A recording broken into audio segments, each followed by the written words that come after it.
हा oil paint colour आहे जो बांगड्यांमध्ये भरलेला आहे माच्या. अतिशय दुःख झालं कारण मा ही आमच्यासाठी वात्सल्य मूर्ती आहे सगळ्यांसाठीच.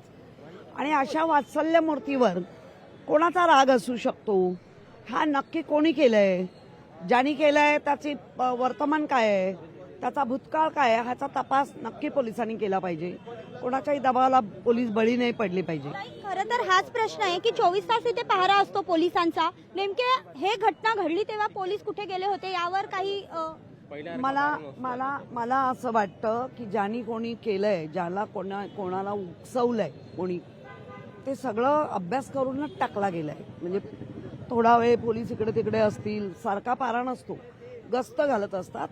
त्यांचा गस्त पुरा नाही झाला तोपर्यंत करून गेलेला असावा.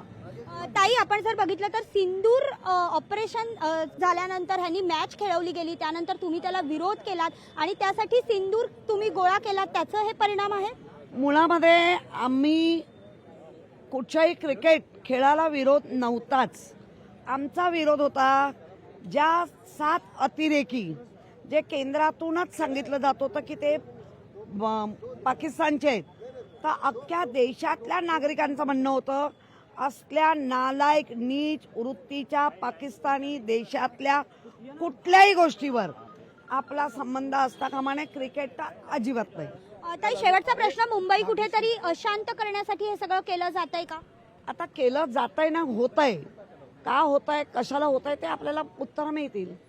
नक्कीच सर, आपण बघतोय की ऑइल पेंट लावला होता आणि हे नेमकं कोणी केलंय याचा शोध मुंबई पोलीस घेतील आणि आम्हाला त्याच्यावर विश्वास आहे, अशा पद्धतीची प्रतिक्रिया आता किशोरी पेडणेकर यांनी दिलेली पाहायला मिळते. व्हिडिओ जर्नलिस्ट विनीत सह मी भाग्यश्री प्रधान आचार्य, लोकशाही न्यूज, मुंबई.